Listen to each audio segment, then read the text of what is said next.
ምስክሮች ድንቅ ናቸው።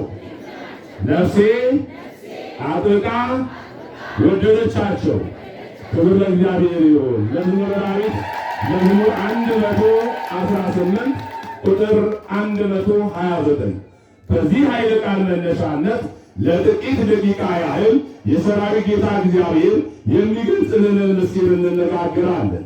ይህንን ኃይለ ቃል የተናገረው ልበ አምላክ የተባለ እግዚአብሔር የወደደው እግዚአብሔር የፈቀደው የመረጠው ገና ታናሽ ብላቴና ሳለ በጥራ ዘይት አክብሮ የሾመው ጥበብ እውቀት የተሰጠው በሀብተ በገናው ድውያንን የሚፈውስ በሀብተ ትንቢቱ መጽሐፍትን ኃላፊያትን የተናገረ በሀብተ ነዊው በሀብተ ኃይሉ ኃይለ እግዚአብሔር ያደረበት በሀብተ ኃይሉ በሀብተ ነዊው እስራኤልን 40 ዓመት ቀጥቅጦ የገዛ የእግዚአብሔር ወዳጅ እግዚአብሔር የመረጠው እግዚአብሔር እንደ ልቤ ያለው ታናሽ ብላቴና የነበረው እስራኤልን ያስተዳደረው ንጉሥ ዳዊት የተናገረው ኃይለ ቃል ነው። ምስክሮች ድንቅ ናቸው።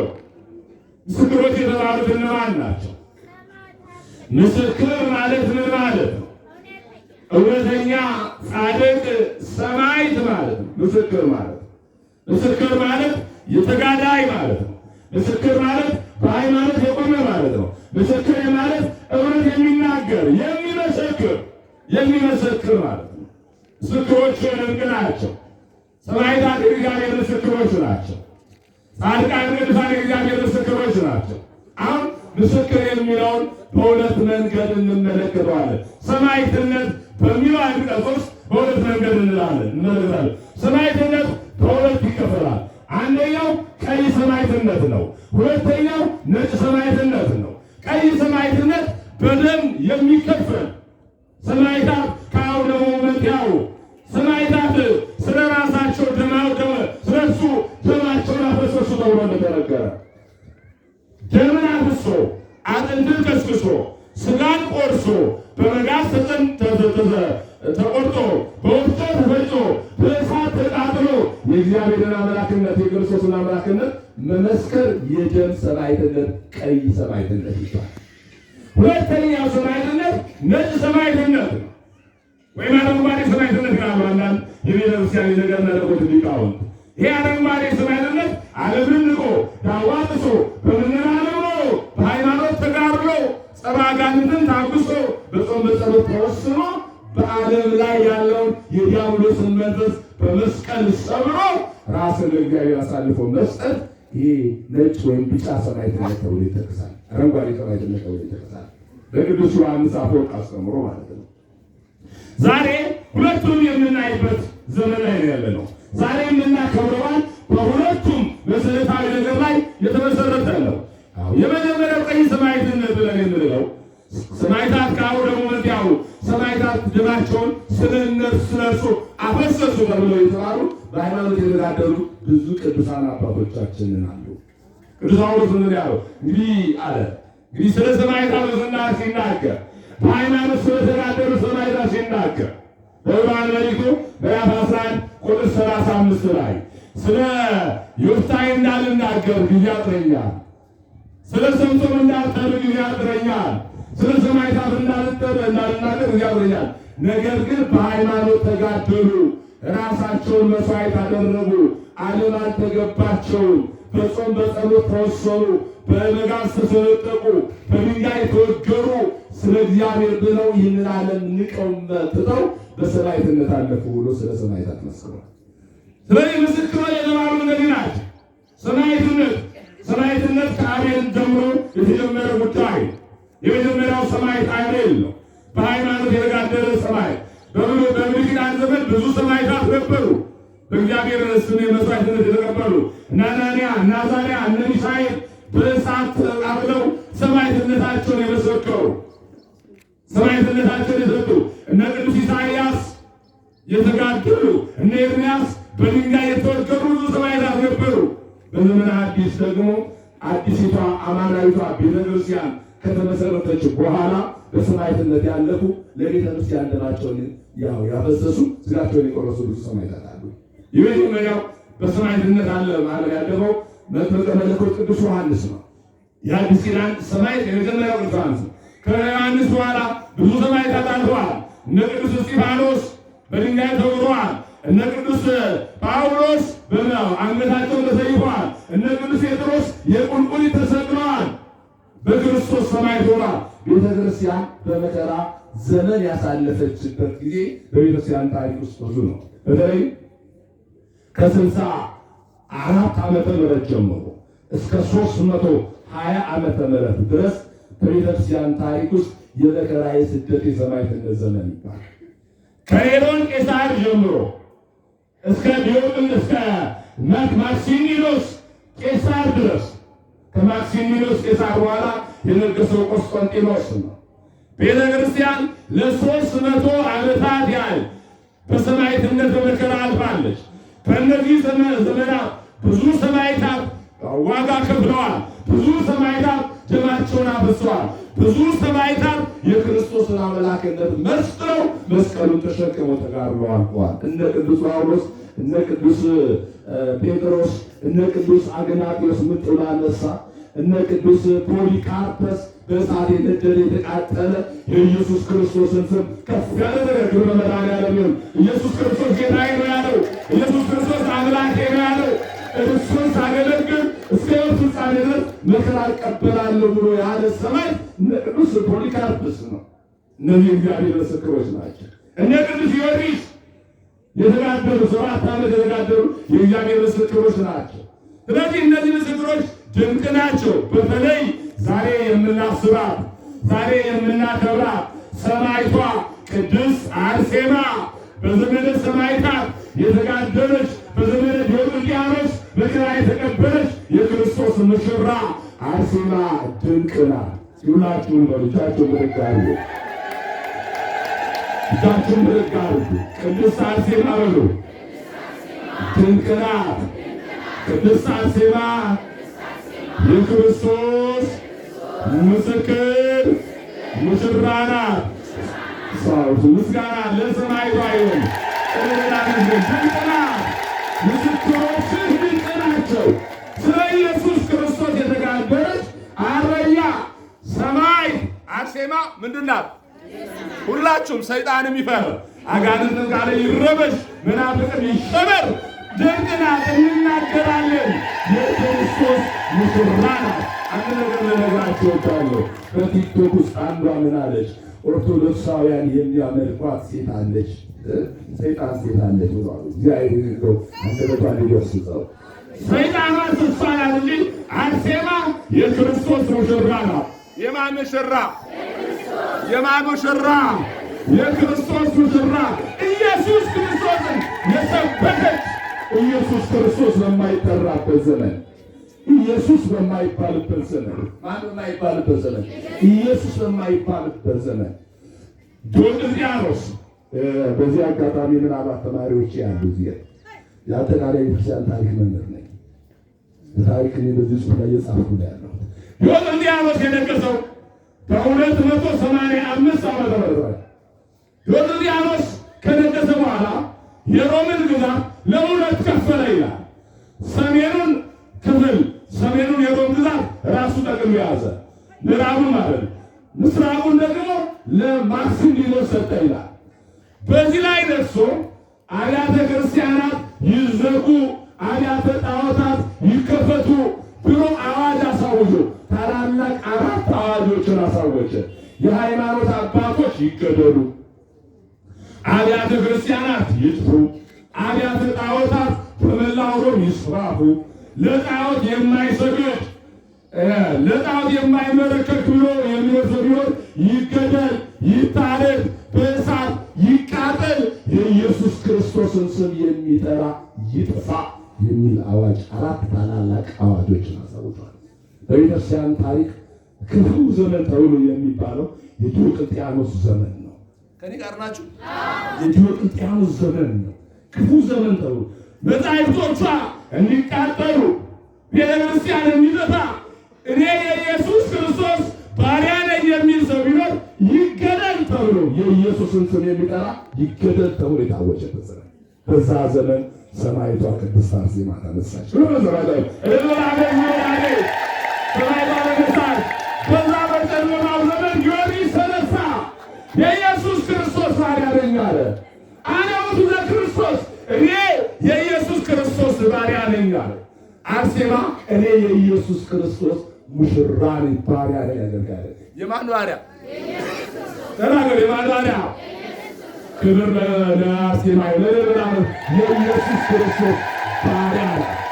ነው ምን ያለው ታሪክ ጸሐፊው የቤተ ክርስቲያን ታሪክ ጸሐፊ ቅዱስ ታላላቆች አባት አንዱ የቤተ ክርስቲያን ታሪክ ጸሐፊ ቅዱስ ቲቶስ የሚባል አለ። ክርስቶስን የተሸከመች ብሏል። ማንን የተሸከመች? ማንን የተሸከመች? ክብር ለሰማይ ባለ አርሴማ የተሸከመችው ኢየሱስን ነው።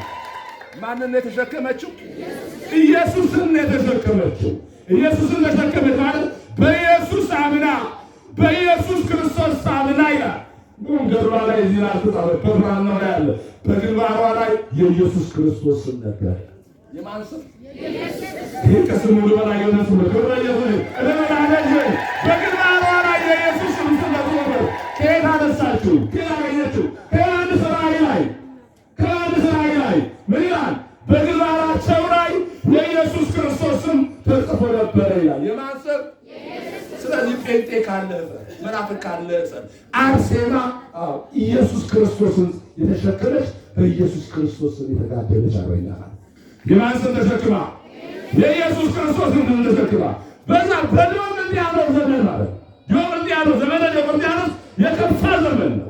ቤተክርስቲያን የጠራው ብዙ መከራ ያሳለፈችበት ዘመን ነው። በሮም ዲዮቅልጥያኖስ ነገሰ ይላል። ቅድም እንዳልኳችሁ ሮምን ለሁለት ከፍሎ ያስተዳድር ነበር። 70 ነገሥታት በስሩ ሾሟል።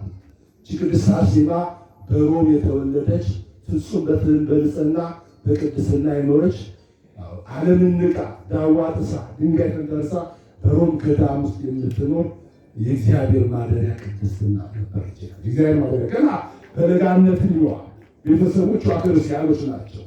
ቤተሰቦቿ የሮሙ ፓትርያርክ የቅዱስ ጴጥሮስ ተከታዮች ናቸው። የሮሙ ፓትርያርክ የቅዱስ ጴጥሮስ ተከታዮች ናቸው። ገና በሕፃንነቷ ወንጌልን አስተምረዋታል። ገና በሕፃንነቷ የኢየሱስ ክርስቶስን ፍቅር ከልቡኗ ስለውባታል። የኢየሱስ ክርስቶስ ፍቅር ከልቡኗ ተስሎ ሁሌ መከራውን እያየች እየሰገደች መስቀሉን ተሸክማ ስሙን ትጠራው ነበረ። ስሙ ከስሙ በላይ የሆነ ስም በኋላም ለአቅመ ሔዋን ስትደርስ ገዳም ገብታ በምንኩስና ዓለም ገዳማውያንን ታገለግል ነበር። በሮም በሚገኘው ገዳም በዘመኑ የነበረው ንጉሥ ዲዮቅልጥያኖስ ሚስት ለማግባት ፈለገ ይላል። ከእኔ ጋር ናችሁ? ሚስት ለማግባት ፈለገ። ሚስት ያጩለት ዘንድ ቆንጆ የሆነች እንድትመረጥ በመላው ሮም ወታደሮችን ሰራዊቱን ላከ። ቢፈለግ አልተገኘም። ነገር ግን ከገዳሙ ውስጥ እንደ ፀሐይ የምታበራ ፊቷ ደም ግባቷ ወዟ ያማረ የእግዚአብሔር ኃይል እያደረባት ጻዳ የምትመስል ቅድስት አርሴማ ተገኘች። ይህችን ቅድስት አርሴማ ስዕሏን ስለው ለዲዮቅልጥያኖስ ላኩለት ወታደሮች። ዲዮቅልጥያኖስ ምን አለ? ይዛቸው አምጡልኝ፣ ይህችን ነው የማገባው አለ። ያን ጊዜ ይህ ነገር ሲሰማ አዝነው ተክዘው ገዳማውያኑ እነዛ ቅዱሳት አንስት አዝነው በተለይ የምታገለግላት የምታስተምራት አጋታ የምትባል ቅድስት ሴት አለችና አዘኑ፣ አለቀሱ። ከገዳሙ ጠፍተው ወደ አርመንያ ሄዱ ይላል። ወደ አርመንያ ሄደው በአርመንያ ገዳም ውስጥ በጸሎት ተወስነው እያሉ የአርመንያ ንጉሥ ድርጣስ ነው።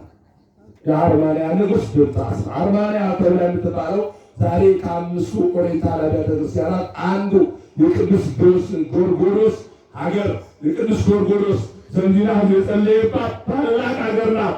ቅዱስ ጎርጎርዮስ በረከቱን ያሳደረባት ሀገር ናት። ለአርመንያው ንጉሥ ለድርጣስ መልእክት ላከ። ምን ብሎ? እንዲህ የምታምር መልከ መልካም የሆነች ከዓለም የተመረጠች ልዩ የሆነች ሴት ወደ አንተ መጥታለች እና እባክህ ላክልኝ እኔ አገባታለሁ ብሎ መልእክት ላከለት። ድርጣስ ይህንን ሲሰማ ምን አይነት ሴት ናት ብሎ አሽከሮቹን ልኮ አስመጣል። ሲያት እጅግ ውብ ነው። ፊቷ እንደ ፀሐይ ያበራል፣ እንደ ፀሐይ ያበራል። የእግዚአብሔር ቅድስና ስላላት ንጽሕና ስላላት እንደ ፀሐይ ያበራችልስ ለዲዮቅልጥያኖስ አልክም እኔ አገባታለሁ ብሎ ለማግባት ፈለገ ይላል። ያን ጊዜ ምን አለችው? እኔ የኢየሱስ ክርስቶስ ሙሽራ ነኝ። ሙሽራዬ ኢየሱስ ክርስቶስ ነው። ክብር ለመድኃኒዓለም። ለመድኃኒዓለም ስሜ ነው። የማንም አይደለሁም፣ የዲዮቅልጥያኖስም አይደለሁም፣ ያንተም አይደለሁም። የኔ ሙሽራ የኔ ጌታ አው ኢየሱስ ክርስቶስ ማለት እስኪ ሁላችሁም በሉ የኔ ጌታ በሉ፣ የኔ መድኃኒት የኔ ቤዛ ኢየሱስ ክርስቶስ ነው። ክብር ለኢየሱስ ይሁን። ለመድኃኒዓለም ኢየሱስ የሚለው ስም ከስም ሁሉ በላይ የበለጠ ስም አይደለ እንዴ? ኢየሱስ የሚለው ስም አጋንንት የተዋረዱበት ስም ነው። ኢየሱስ የሚለው ስም ዓለም የዳነበት ቅዱሳን የተጋደሉበት በግንባራቸው ላይ የተጻፈ ስም ነው። ከኔ ጋር ናችሁ? ስለዚህ ሁላችሁ ነው ኢየሱስ በሉ፣ ኢየሱስ በሉ፣ አማኑኤል በሉ፣ መድኃኒዓለም በሉ። ክብር ለመድኃኒዓለም። እኔ ሄዳለች በሱ ለምታመራለች ብርጣስ አስገድዶ ሊያገባት ፈለገ፣ ያዛት ይላል። ግን ኃይለ እግዚአብሔር በእርሷ ላይ ተገለጸና በኃይል ጣለችው። በኃይለ እግዚአብሔር ጣለችው። የእግዚአብሔር ኃይል ነው። ጎልያድንና ዳዊትን አነጻጽሩት እስቲ ሊቃው።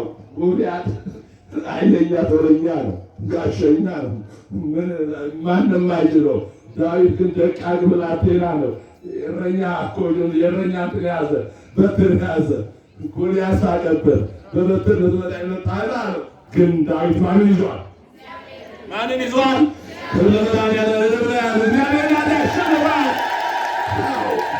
በአንዲት ጠጠር ድንጋይ ዳዊት ጎልያድን ጣለው። ወድቀ በኃይለ እግዚአብሔር ያለው ሙሳለ ባህዊ አይደል? ሊቃው ወድቀ በኃይለ እግዚአብሔር ወመተኩ ርሶ ለጎልያድ የጎልያድን ርስ ቆረጡት ያለው ኃይለኛው በኃይለኛው አምላክ በእግዚአብሔር ወደቀ ይላል። በአርሴማ ደብረ እግዚአብሔር ጣለው፣ እግዚአብሔር ድል አደረገው፣ አሸነፈው። መጨረሻ ላይ ተዋረድኩ አለና እንግዲህ መከራ እንዲቀበሉ አደረገ ይላል። ታስረው ወደ ወህኒ ቤት ተጣሉ። ብዙ ተሰቃይታለች፣ ብዙ ተሰቃይታለች። ጡቶቿን ቆርጧል። ክርስቶስን ካድኛለ ሰውነቷን ቆራጧል። እሷ ግን ስለ ክርስቶስ ብላ መስዋዕትነት ይከፍላለች። መስዋዕትነት ከፈለች። በመጨረሻ ብዙ መከራ አድርሶባታል። ግን ከመከራ ሁሉ ኢየሱስ ክርስቶስ አድኗታል። ያድናል አይደለም? ዮሐንስ 7 ዓመት ሲቃጠል ኢየሱስ ክርስቶስ አድኖት ነበረ። 3 ጊዜ ሞቷል። 3 ጊዜ ኢየሱስ ክርስቶስ አስነስቶታል። አርሴማም ብዙ ስቃይ ደርሶባታል። ግን ኢየሱስ ክርስቶስ በእጁ ዳብሶ አድኗታል። ከመዳሪያ ዛሬ ቀጠቅጧታል፣ ይመግቧታል። ነገ ጠዋት ደግሞ ጥለው ወድወደው ደሟን አፍስሰው ቆራርጠው ምን ብለው ወደ ወህኒ ሲወረውሯት ማታ መድኃኒዓለም ይመጣና በእጁ ባረካታል። ናቸው ብዙ ነው። እግዚአብሔር ከመከራ ያድናቸዋል። ከምን ያድናቸዋል? ከመከራ ያድናቸዋል።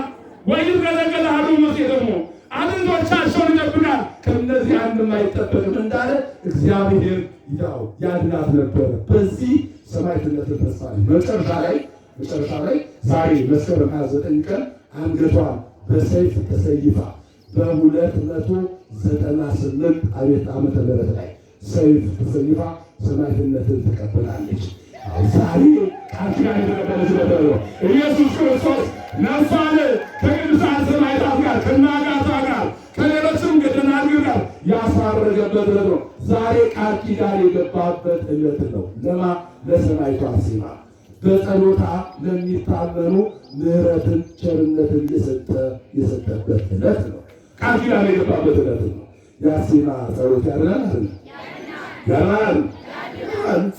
ስምሽን ጠርቶ ለጸለየ በስምሽ ለተማጸነ እምሯለሁ። ያሰበ እጅግ ኃይልን ያድናል። ስለዚህ የአርሴማ ጸሎት ያድናል። ሁላችሁም በሉ የአርሴማ ጸሎት በሉ ኃይል አለው። የአርሴማ ጸሎት ስንት ሰይጣንን ድል ያደርጋል።